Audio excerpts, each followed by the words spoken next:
Alright, so now you can see I have my entire picture. So I have this original one that I drew, and I have my final one. You can see I added all those details, and I even added a few extra details because I realized I didn't have any arms on my two snowmen in front. So I added those details to make it look better. I added some buttons here. I improved my picture when I was drawing it the second time. So now it's time to start filling it in with the chalk pastels. So the first thing you need to do is get a paint shirt on and make sure you roll up your sleeves because this part gets a little bit messy. So you're going to start with white. Everyone's going to start with white, and you are going to use it on its side just like we did for our practice snowmen, and you are going to fill in anything that is white, anything that's going to be snow.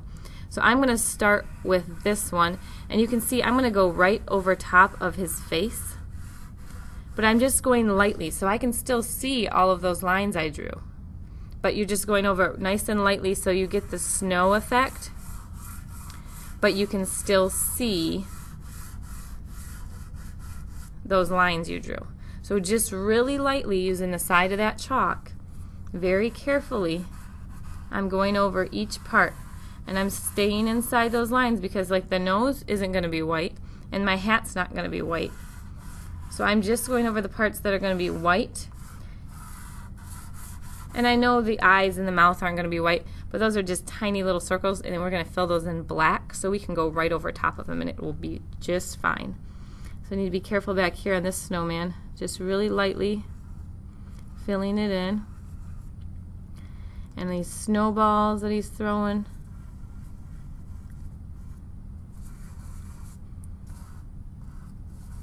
really lightly. And then I'm going to lightly fill in all of the snow around them because this is all the ground.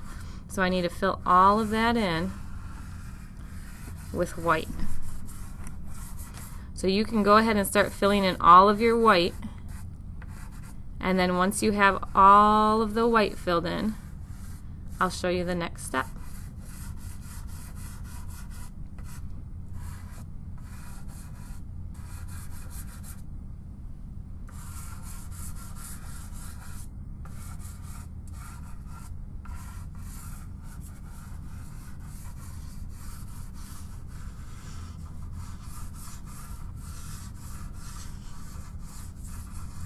Alright, so now I have all of my white filled in, and now I get to start adding those different colors of light reflecting off the snow just like we did in our practice one.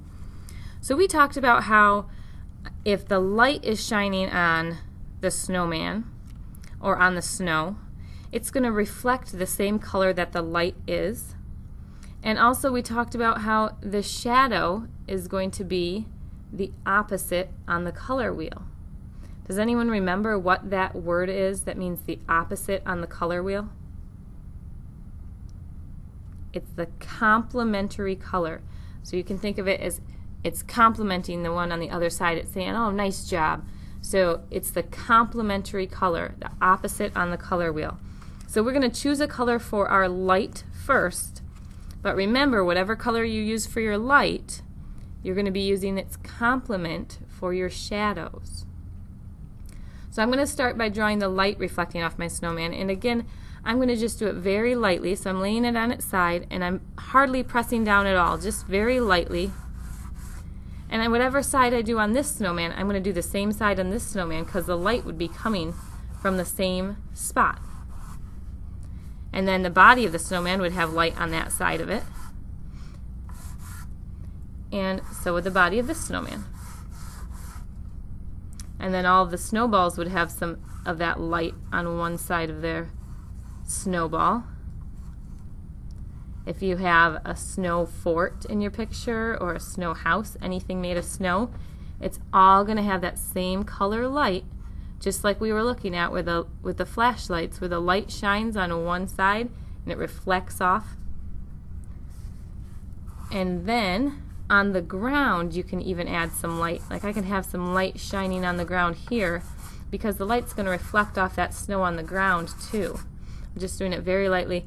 Right here I know there's going to be a shadow from this tree, So I'm not going to fill in the light there, but maybe there'd be some light shining here, maybe some light here.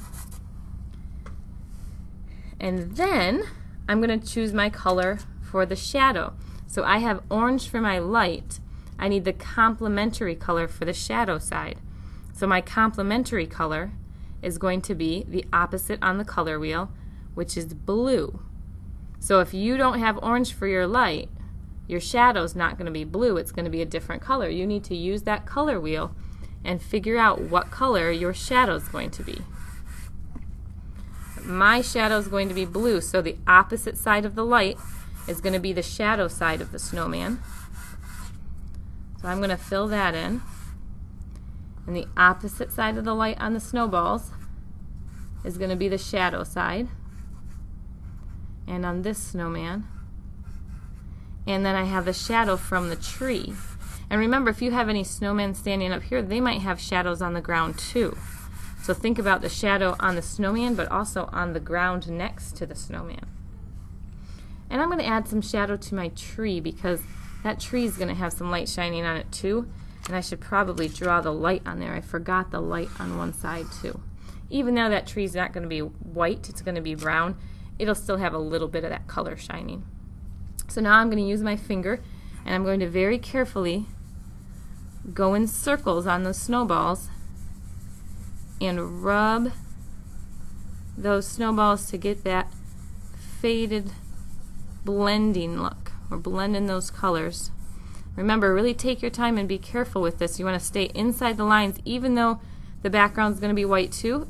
If you stay inside the lines, it's going to make your snowman show up much better. And remember, when we're done, we're going to be using some oil pastels to outline things. So if some of your lines disappear and you can't see every detail, don't worry about it. It will be fine. You'll be able to add those back in afterwards. So I'm done with that snowman. I'm going to go over here and do the same thing on this one. Remember, if your fingers get too dirty to blend, you can switch fingers, or you can wipe your fingers on your paint shirt.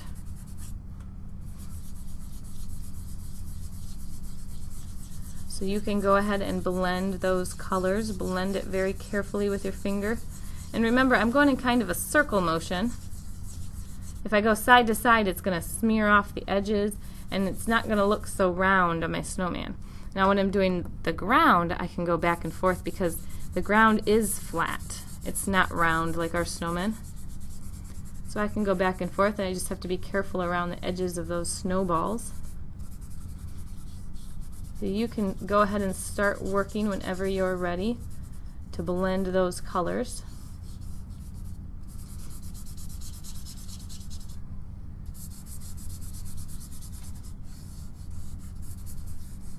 I'm just going to keep blending mine so you can see what it looks like when I'm all done. Remember, I'm just using one finger and going over this, maybe one or two fingers. I'm not using my whole hand. If you use your whole hand, it's going to get messy and you're not going to be able to see any of your picture when you're done. And then I'm going to go to the tree. I'm going to follow that tree trunk up. And I'm going to blend my little snowman back here. And I'm getting a little behind him there, but I know I can fix that. I'm just going to try my best not to get it behind him, but if I do, I know I can fix it in the end. Alright, so now I have all that blended. If you blend everything and you notice most of your white disappeared and you mostly just have color left, you can go back in and add a little white just like we did on our practice ones and blend that white in so that your snow looks like white with colors reflecting off of it instead of looking like just a bunch of different colors. Because we still want it to look like snow, but we know that snow reflects a lot of colors. So now that I have all the white done with the light shining and the shadow on it, I'm going to go through and I'm going to start adding some other details like the hat and the scarf. But remember, when you're working with chalk, you're going to work from lightest to darkest. So I'm going to start, I want one of the hats to be yellow. So So I'm going to start doing this, and remember, you have to kind of hold your hand up, because if you put your hand down, it's going to start to blend all that stuff that you don't want blended. I think I'm going to do yellow and red hat. I'm doing my best to stay inside those lines and being very careful. And I think I'll do red on top here.